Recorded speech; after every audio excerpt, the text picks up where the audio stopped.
Okay. Welcome. Thanks for attending today's workshop or watching this online. Today we're going to talk about how to create a gradebook based on points in D2L. And so what we'll do is we'll walk through a pretty basic scenario with the gradebook. One thing we've learned about working with faculty on putting together gradebooks in D2L is that everyone likes to do it a little bit differently. So what you'll see today may not be exactly the style of gradebook that you create, but what you'll learn are the fundamentals of how the gradebook works. And then you can get creative with your categories and all the things that you like to do to customize your gradebook. So with that, we'll begin. I'll go ahead and log into D2L.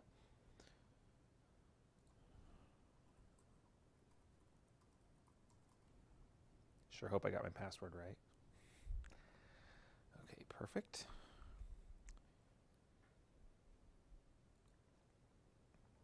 And so here's the class that we're working in at the moment. I'm logged in as an instructor, and what you can see is that we have a very basic course outline here, course structure, excuse me, the course home, content, Dropbox, quizzes, and grades. What I'll do is I'll click on grades, and that brings us to what's called the grades list. And in D2L, you can see over here on the left-hand side, if I can zoom in just a little bit for you, we have two areas. One is called Enter Grades, and one is called Manage Grades. So when you see this grades list, that refers to the Manage Grades screen, which we're on right now. Manage Grades allows you to see the grading categories and items that you'll be using to keep track of the points in your class in D2L. So for example, this class, which we used to also demonstrate the Dropbox in the previous video last week, we have some weekly assignments that are set up and that are currently linked to the Dropbox. Weekly assignments here, you'll notice that it's part of this gray bar on this line. That's because it's a category. Assignments is a category. It's not worth any points. It's just a label that we've applied. And then when you move beyond that, you see the individual assignments. In D2L grades parlance, that means those are new items, right? So if I wanted to add another assignment, I would click New Item, and then that would give me an assignment that can have a grade value attached to it. So in setting up your own gradebook, it's a good idea to use categories to group the grades into clusters. That could be by week. That could be by type of grade, for instance, assignments. But just know that items are the graded actual components that have a point value attached, and the category is a label that you'll use for the grouping for what you're doing there. So for our class here, we already have some weekly assignments in here. This particular class also has a few quizzes. So just to give us an example so I can demonstrate how we'll create some items, let me pop over to quizzes real quickly and give you a sense of what we're going to add. So under quizzes, you can see that there is a quiz 1, quiz 2, midterm, quiz 4, and quiz 5. Okay. In this particular example, we're going to make the quizzes each worth 25 points and the midterm worth 100 points. All right. So that's going to be the next category we're going to work with. So first we'll add the quizzes. Let's go back to grades.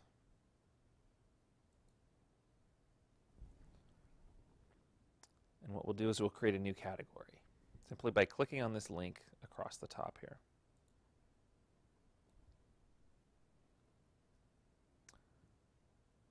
We'll call this quizzes.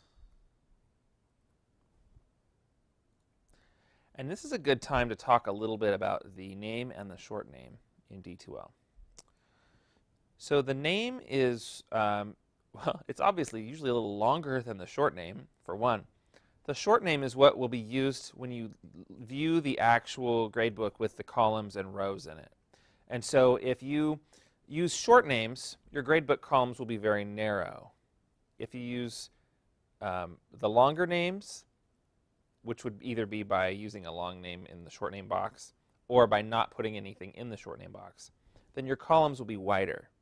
The result of that is that you'll have to scroll all across the screen to get to your grade items, whereas if you use the short names, it'll create very narrow columns for you. So it's always a good practice to enter a short name here if you can. Now, quizzes itself is pretty short, so there aren't really a lot of ways I could shorten that. However, if this was the name was weekly assignments, I might shorten it to assignments, right? Or if the name was week 1 assignment, I might shorten it to WK-1, for example. So we'll see a little bit more of that here in a moment.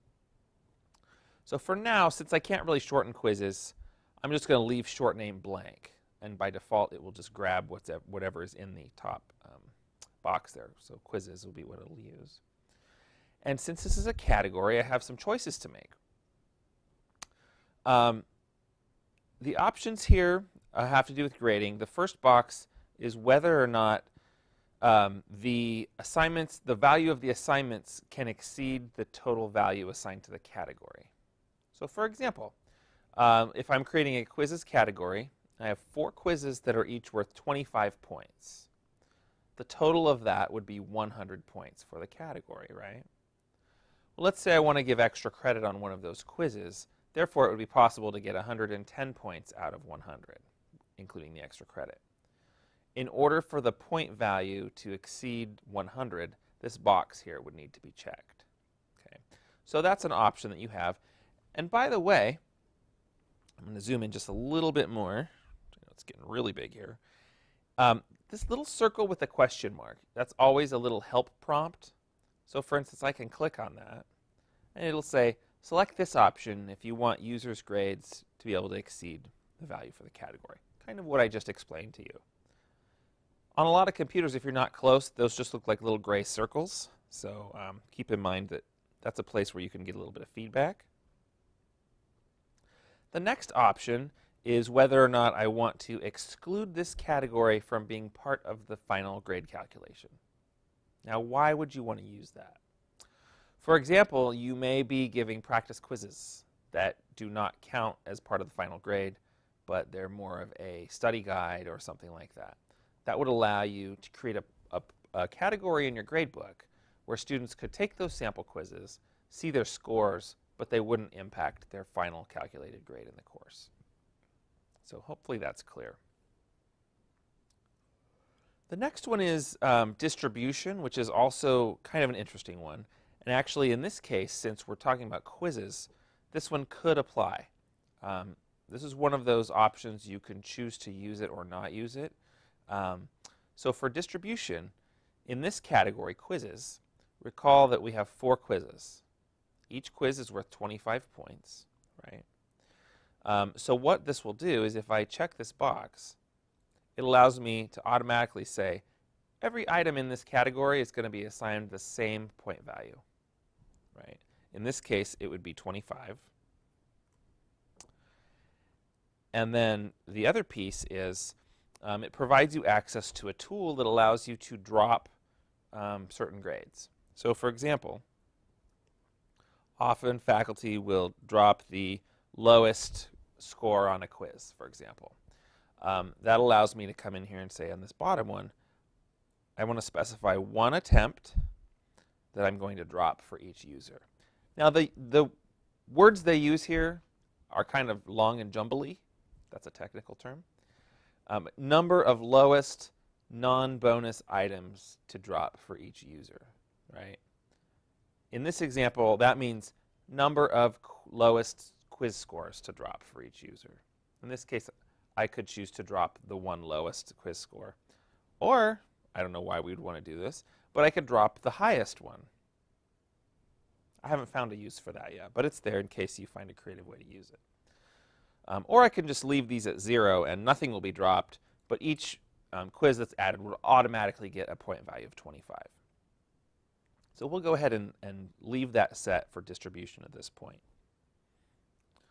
Now we have a couple of things that are collapsed here that we can expand to see some more options.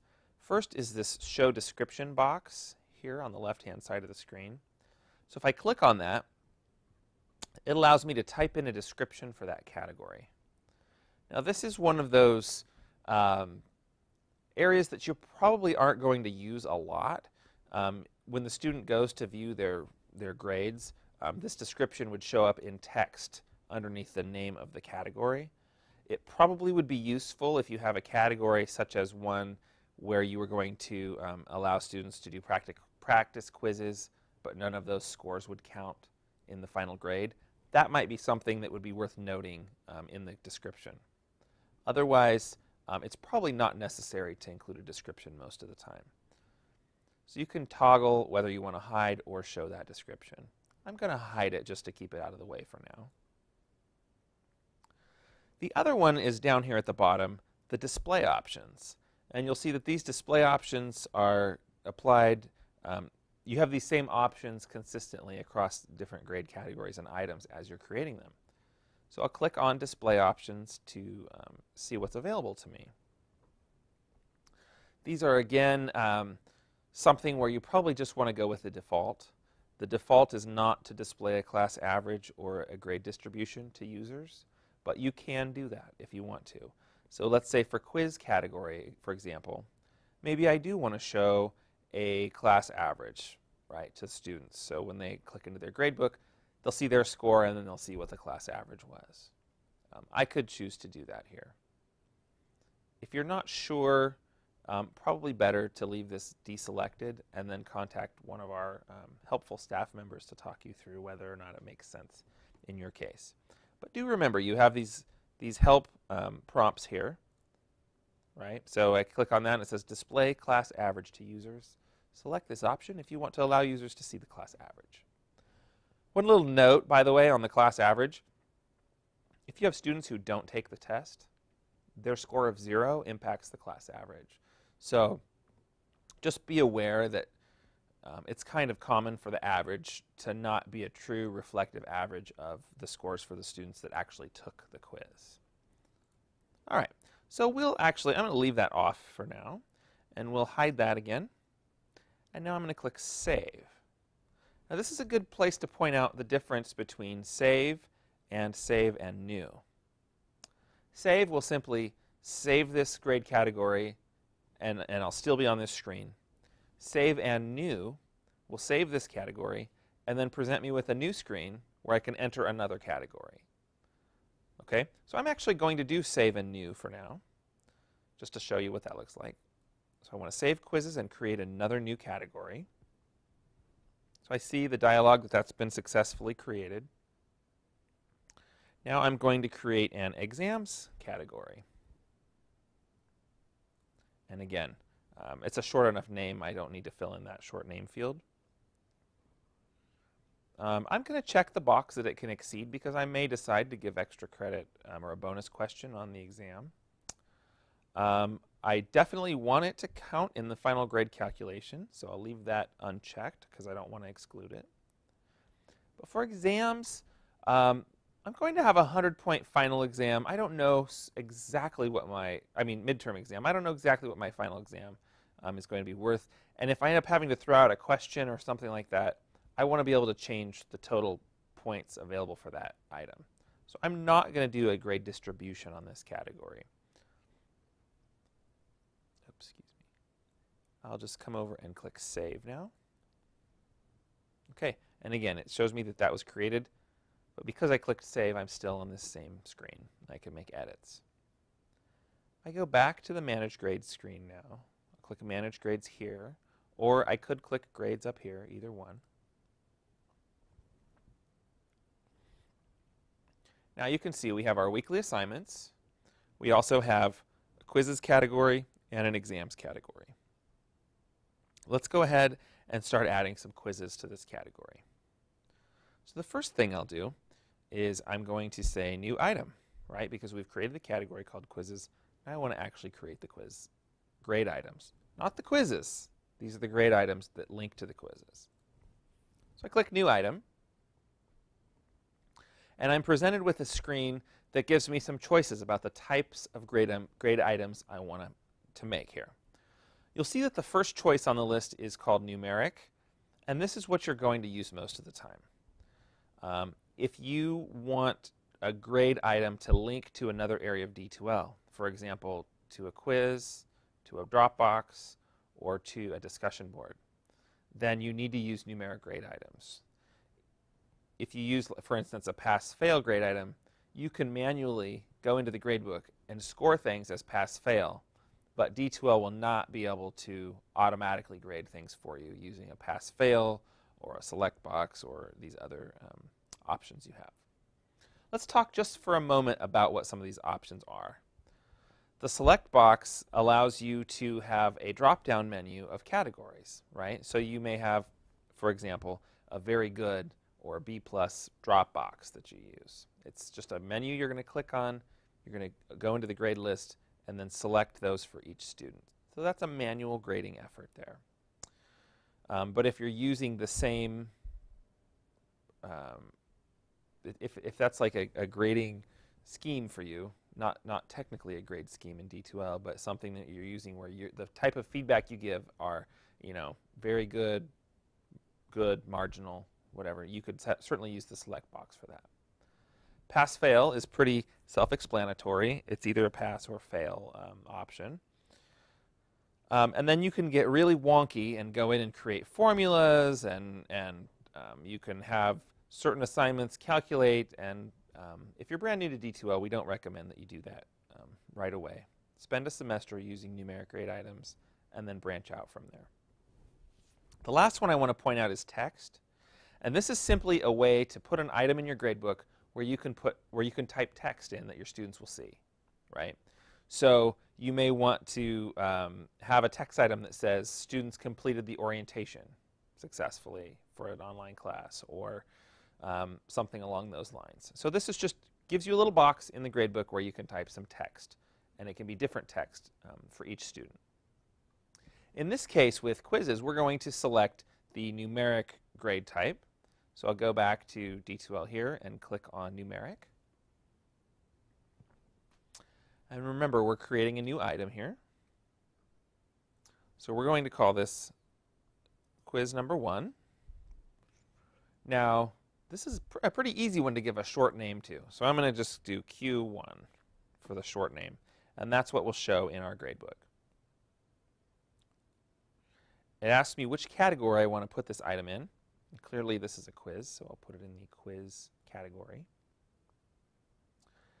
Now you'll notice, remember when we did that distribute all the points across this category thing, and we said we want each quiz to be worth 25 points? Notice that the maximum points here is filled out for me, and I can't modify it because, again, this is assigned to that quizzes category where every item in quizzes is worth 25 points. We again have the can exceed option. That really would only apply if I was using this bonus, which is the next option. This is the extra credit button.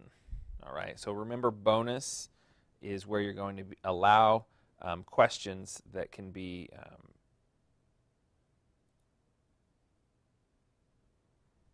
bonus items are not included in the maximum points for a category or final grade. They're added on top of the calculated grade. Bonus items cannot make users' grades exceed the maximum points specified unless the can exceed option is selected. So actually what bonus means here, let me clarify. Bonus here means that this is a bonus item. This grade item is a bonus. It won't detract from the points available. It's only a positive, not a negative score. And then we have, again, the exclude from final grade calculation box. I definitely want to count quizzes in the final grade, so I'm not going to check that box. And then grade scheme. The default scheme here is a percentage scheme. Everyone has that available in their class. It's the 80, 90, or 90, 80, 70, 60 type of scheme. And so that's available. And then rubrics are beyond the scope of what we're talking about today, but it is possible in D2L to assign grading rubrics and to use those to assign grades and give feedback. The important thing is we've named it, we've given it a category, and we've decided whether or not it's a bonus question. You have some other display options here. Again, we can see the class average or the grade distribution. We can choose to release that to students. And then we also have some options for the managing view, which is what I see as the instructor, not what the students see, where I can choose to override the display options for myself and see certain things like the color or the points grade or the symbol that's associated. Again, let's just go with the defaults there. Now I'm going to click Save and New, and we're just going to roll through creating some more quiz items. So I'll click Numeric again. Right, and this is a repeat of what we've just done. This is quiz number 2. I'm going to assign it to the quizzes category and click Save and New. Again, we're making a numeric grade item. Quiz number 3. Put it in the quizzes category. Save and New. And one more numeric item. Quiz number 4. Now this time I'm going to leave the short name blank just so you can see what this looks like in the gradebook. So I'll intentionally leave that blank. Put this back in quizzes and we'll save. All right, so that's been created. Now when we go back to the Manage Grades view, I'll have to make this a little smaller now. Now you can see we have a category for weekly assignments and we have a category for quizzes. It's showing us the point values here, and these are all numeric items. Let's take just a moment to pop over to the Enter Grades screen, which you can access from here. This is the actual gradebook. Let's see what we've created so far. So I'm going to click Enter Grades.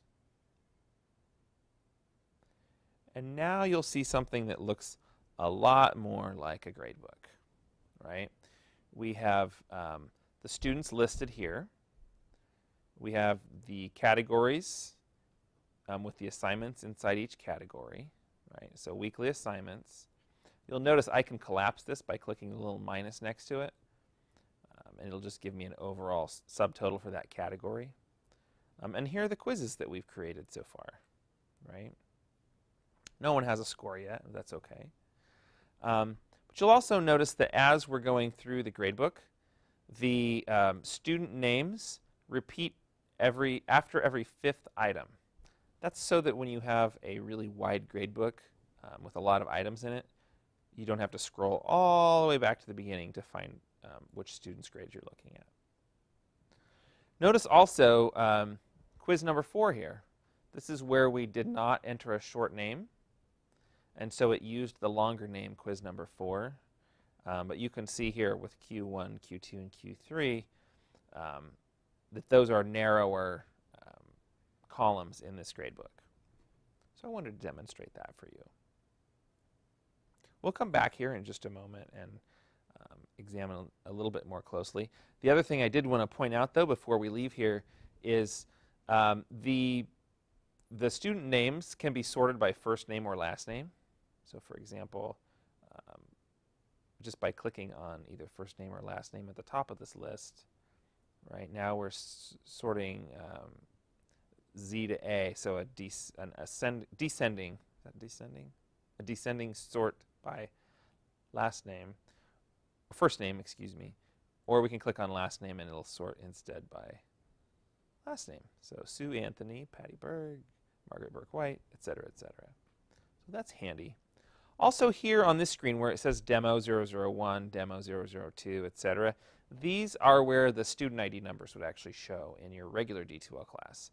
So it would say, you know, W and then the ID number shows up right here along with the names. Let's go back to Manage Grades and finish setting up our grade items and categories. It is a best practice to come in and set up your items and categories before creating a lot of other stuff in D2L. So really take some time to sit down with your course syllabus, with your point system or your grading system that you're using, and really decide ahead of time before you even come into D2L, how many items am I going to have? how am I going to group these into categories, and what's going to make the most sense for my students. Then when you get to this managed grades screen, it's really just a matter of coming in and entering all of the categories and items the way that you want them. So it's just a reminder for you. All right, let's go back to our managed grades screen here. I still need to enter an exam. So again, that's going to be a new item. It's going to be a numeric item. And this is going to be our midterm exam take home. Okay? I'm going to be nice and give them a take home midterm. This is a perfect example of where I would want to use a short name. Right? Otherwise, I get a column in my gradebook called midterm exam take home that is, 20 characters wide, and it's going to stretch out my gradebook. We'll assign that again to the exams category. And now, because this isn't part of a category that had the grades distributed across, it allows me to edit the point value here. So I'm just going to say 100 points and save. All right. So now we've built, if I go back to manage grades, I've built just a sort of a general structure for a gradebook in this course. Now there are a couple of things we need to look at before we go any further. In particular, we need to look at the grade settings and how the settings are working in your gradebook. This will impact what your students see and what you see as well. So the first thing that you should do when you come in is you should run the setup wizard. That's available through this link down here.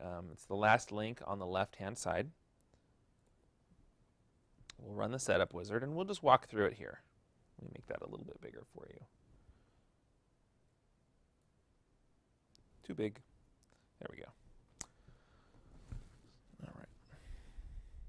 So it kind of gives you a default view of what's set up now. We're going to click this Start button here on the bottom right-hand side.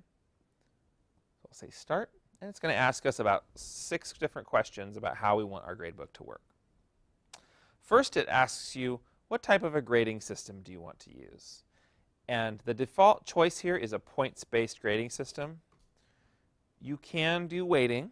However, it gets a little complicated once you get into weighting the different categories and the items within the categories.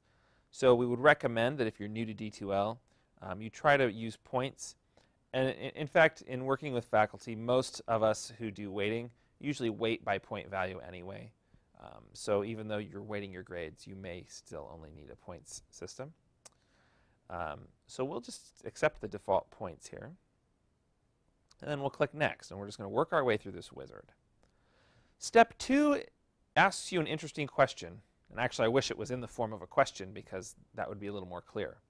What it says here is Step 2, Grade Calculations, and asks about ungraded items. You have a choice to make. Do you want to drop ungraded items, or do you want to treat ungraded items as a 0? This is where I always ask the people in the room, what do you want to do? And I get a mixed answer. So let me explain it to you this way.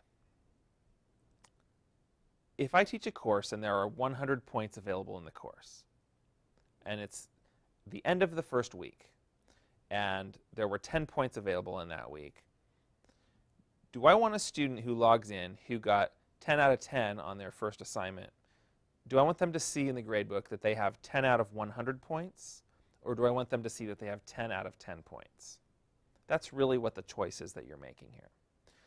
If you say, I want my student to see that they have 10 out of 100 points, which is the total for the class, then you would choose to treat ungraded items as a 0 because they haven't been graded yet.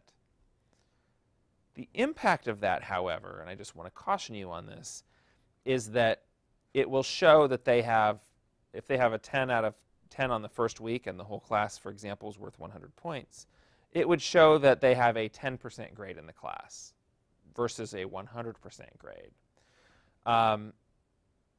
So it can appear to the student as if if they have a failing grade, even though they got, all or most of the points that were available. So as a tendency, I tend to like to drop the ungraded items because I think it's a more reflective view of where the student stands on everything that's been graded up to this point in the class. However, the caveat is if you do drop the ungraded items, then you have to be sure when you're finished grading that you give a 0 to students who didn't complete the assignment. Otherwise, a student in week 2 might show that they have 10 out of 10 if they did the week 1 assignment but not the week 2. Whereas the other student who did 10 out of 10 in week 1 and 10 out of 10 in week 2 would have a 20 out of 20. But both would appear as a 100% grade in the class. I see a question.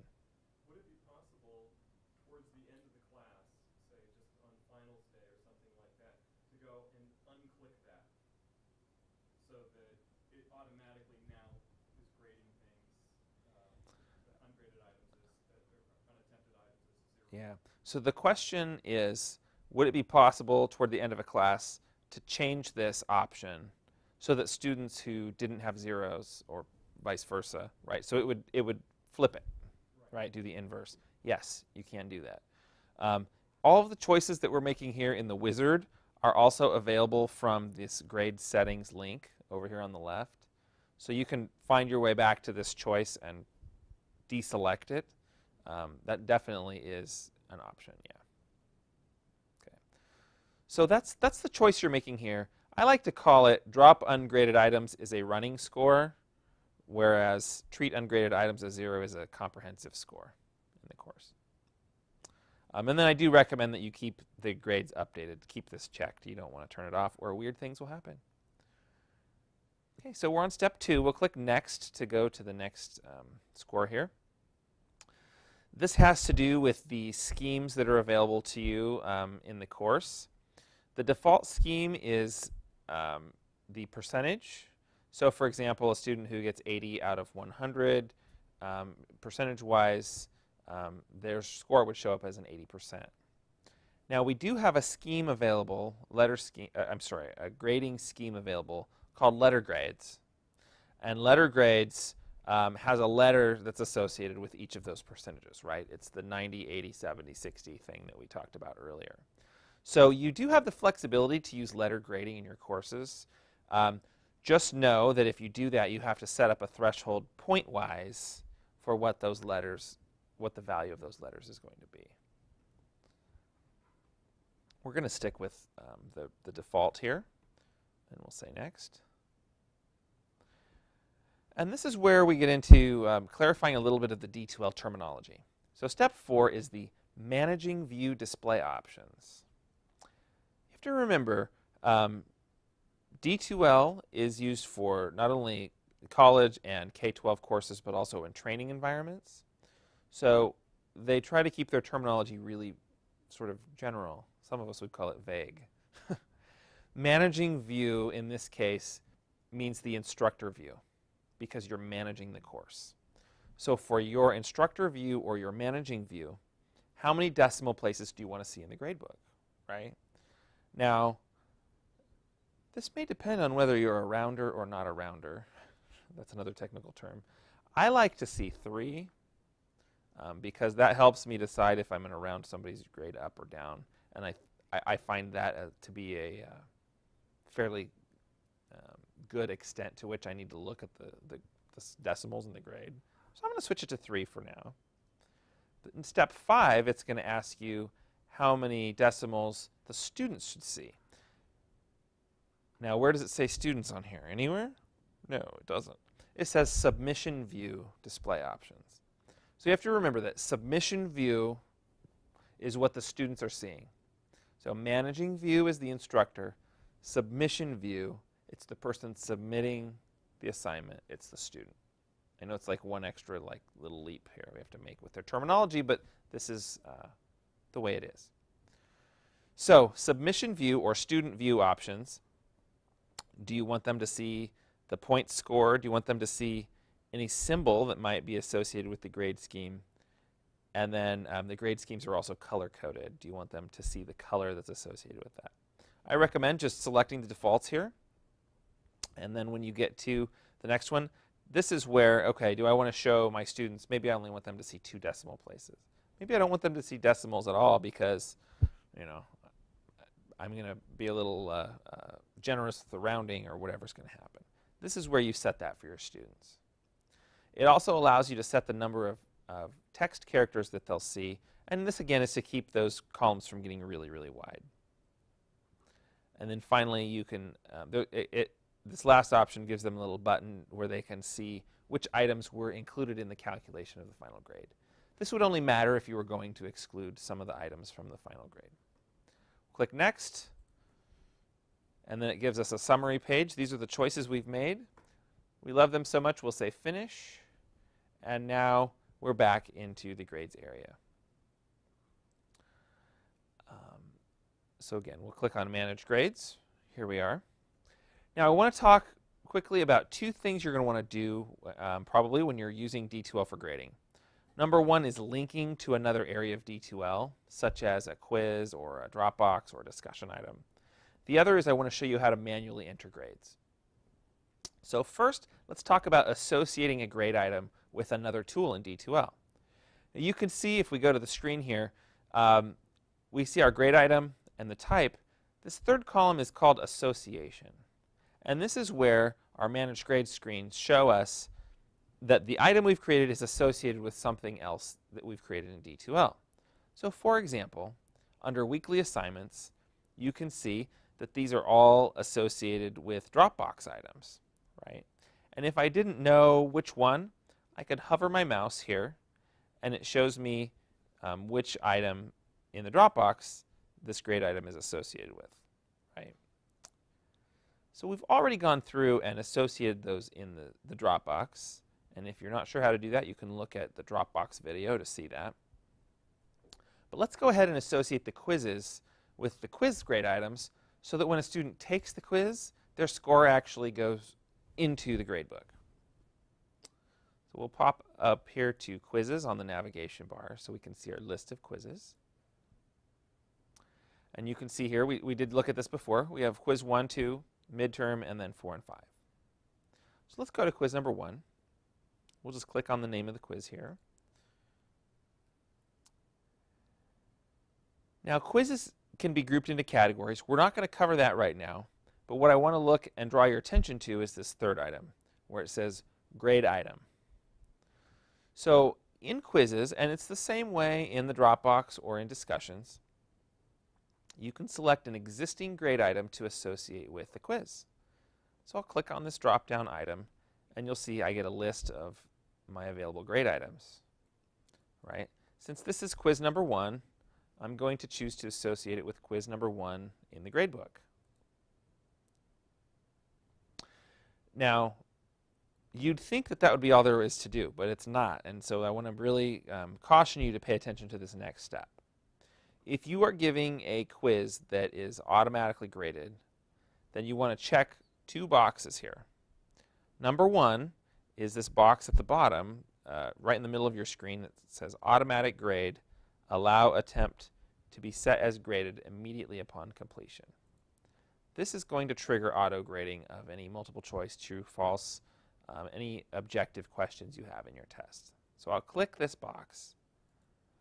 When I do that, it's now going to auto grade. I also can click this box that says Auto Export to Grades. What's the difference? The difference is if I don't check Auto Export, the quiz will get graded, but that grade won't go anywhere. It'll stay in the quiz. I want to automatically export that grade into the gradebook. So that's this second box. I can't check this Auto Export box unless the Auto Grade box is checked, right? It'll allow me, except nothing will actually be graded. So you have two choices. If you're creating quizzes that you're going to manually grade, but you want those grades to be exported to the gradebook, check the first box.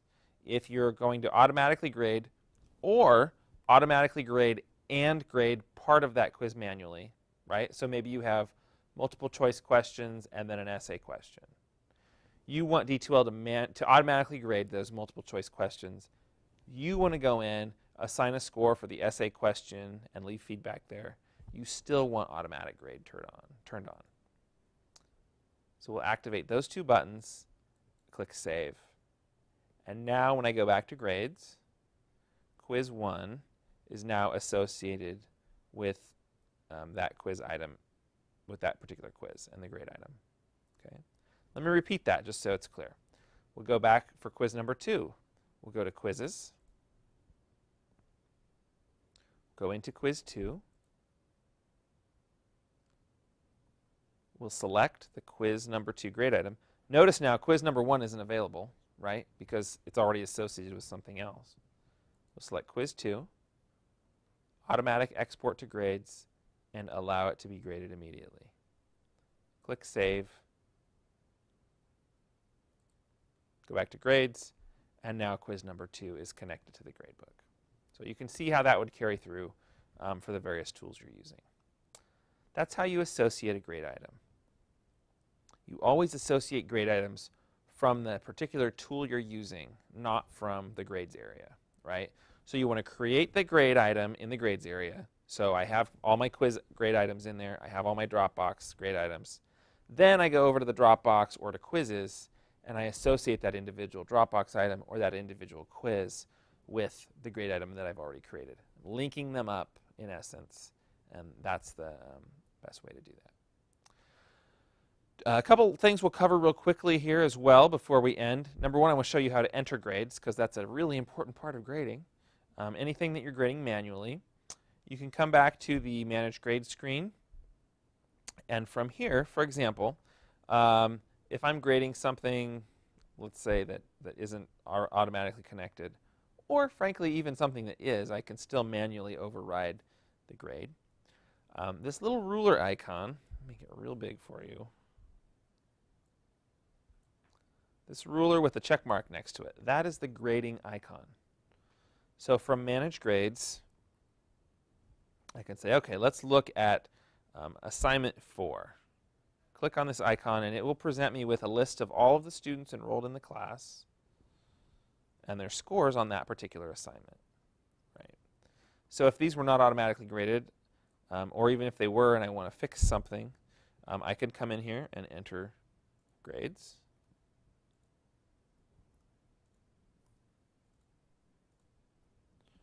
Right. If I need to stop here and come back later, I can do that. I just need to click Save. It always confirms that you want to save your changes, and I'm going to say yes. Okay. And now it's filled in the percentage from the grading scheme and reported those grades to the student gradebook. I can also leave comments from here by clicking this little thought bubble icon next to the comments.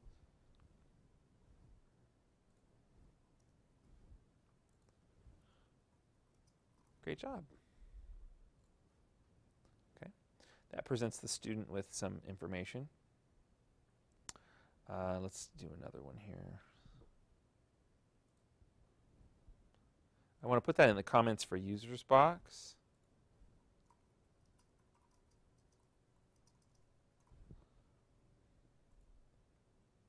We'll save. We'll say yes. All right. So we've entered some grades. I can now come back over to the Enter Grades screen. Remember, Enter Grades is your grade book with the columns and rows. Let me make this a little more manageable here. I'm going to expand the weekly assignments again so we can see those. And now you can see the scores that we entered before. They're color-coded, and they show the percentages. Now another thing, if I'm working in this screen, which a lot of faculty prefer to do, I can also access that same Enter Grade screen using the ruler check mark here. Right? So let's say I open up this one. I can go in and do grades in this area as well. Oops.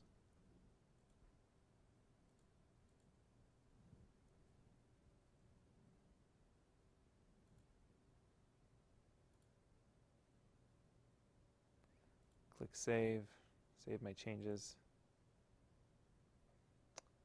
And then we can go back to Enter Grades. And so now I've been able to add these here. Now we're going to go back to the Manage Grades screen and do one more thing. I want to show you, and this is something you only have to do once per semester, but in order for your students to see the total score, right? That's that score where you're either dropping the ungraded items or you're adding them as a 0. For it to calculate their score so they can see it, we come down to this item on the bottom. It's their final calculated grade. That's what D2L is going to display as their total score. We need to click on the grading icon, not the name, but the grade icon next to it. And then up here we have this option that says Release All. And what this does is this allows students to see their total grade calculation on their grades page. We'll go ahead and say yes. That's been saved. And now let's take a look at what a student will see.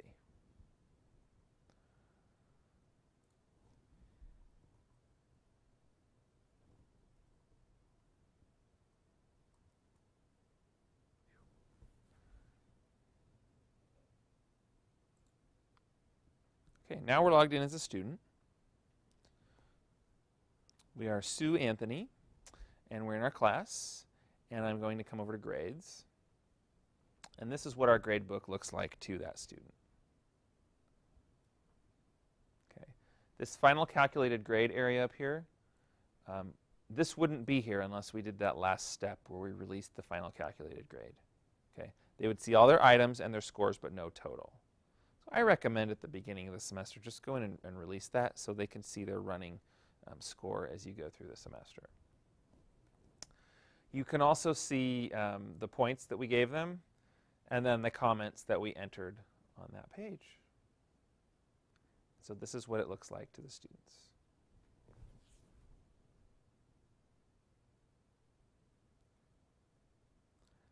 Go back in one more time quickly as the instructor self.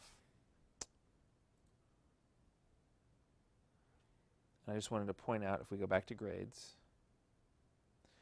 at any time if you want to modify those settings, like we talked about, come over here to grade settings. And now rather than the wizard, which we saw before, which you can run, you can go back through the wizard again if you'd like. The settings are set up and divided by personal display settings, which again, as it says down below, is that managing view. And then we have org unit display settings. Oh, wait a minute. What's an org unit? Oh, my goodness.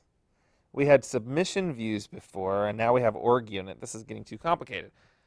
Org unit is D2L speak for class. So this is what your students are going to see. This is the class view. Now on this screen, which I just clicked on org unit display options, it does break it up into managing view and submission view. So again, managing view is what you see, even though it's on the org unit tab. It's only the decimals. And then submission view, again, allows you to change some of these options. So for example, I think the color coding is too confusing for students. I'm going to deselect that. And I'm going to show no decimal places. I can click Save. And those changes would be reflected over in grades. Let's take a look.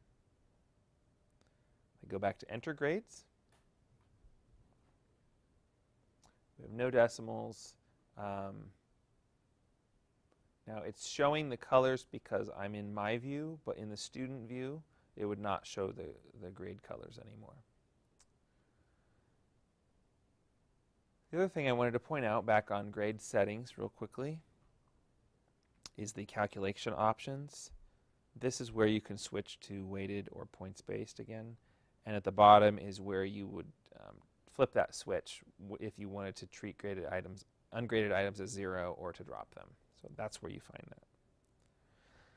Then the last thing I want to show you before we wrap up here, as we're running short on time, is how to use the spreadsheet view in the enter grades screen. So remember the enter grades. This is enter grades screen. It's really your gradebook per se, right? I mean, it's where you get that broad view of what's happening in your course. There are two things I want to show you. First, I want to come to, let's see, is it display options? Display options allows you to choose not to show items in your gradebook. So if you have a really long gradebook with a lot of columns, you may want to toggle some of them on or off at different points in time. The other thing, though, is if we go back to grade settings, there's this elusive one. Here it is. It's on the first page. It's personal display options.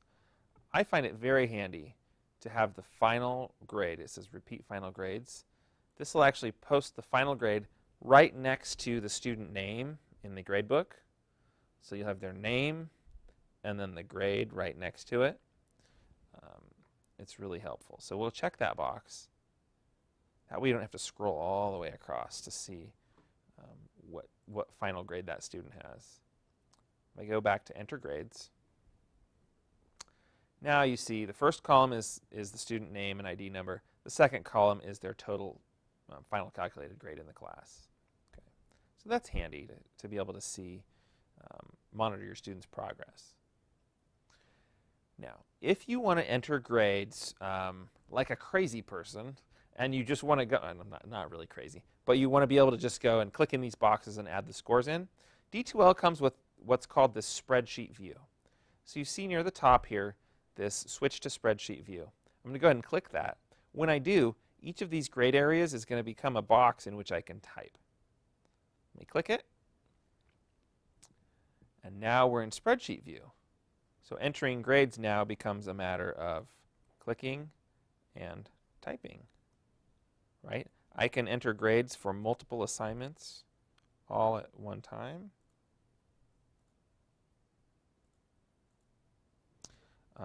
As far as the eye can see.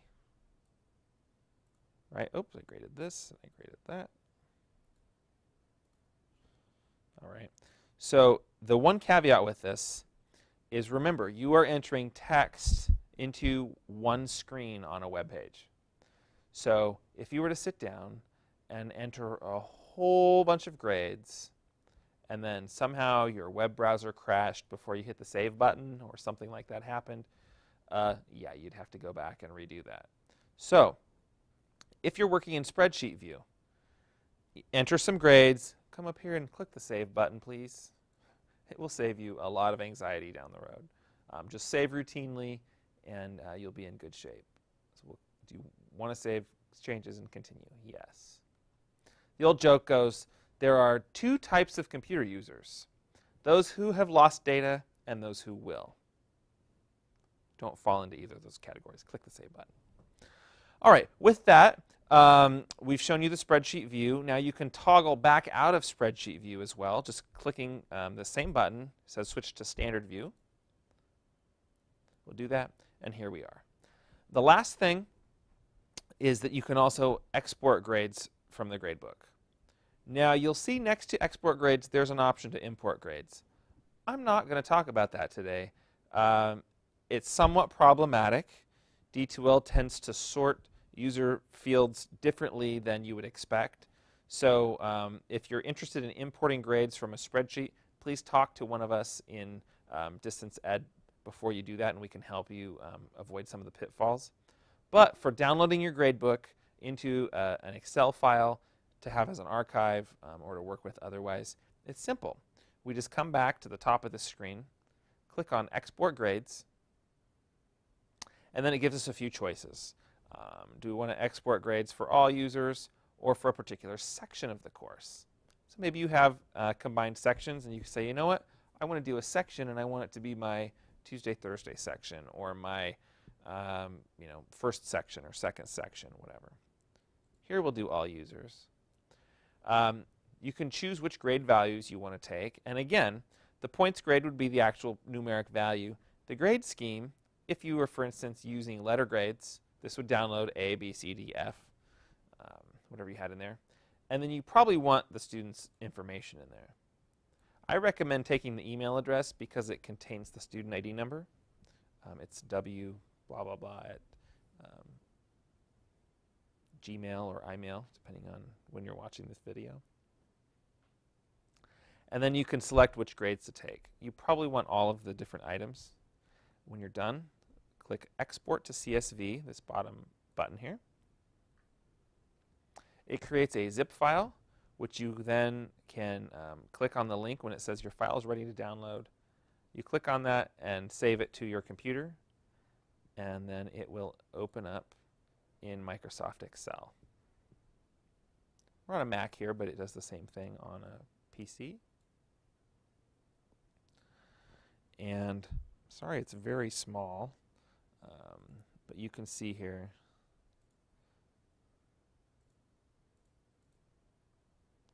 that we have the username. I guess it does actually put the ID as the username, so you wouldn't have to take the email. Their last name, first name, email, and then their scores on all the assignments, and their final calculated grade. So that's what the spreadsheet looks like if you download it. It's a good idea to do that periodically, just as a fail-safe. And with that, we'll take any questions or end today's workshop. Any more questions? Okay, I'm seeing heads nodding no.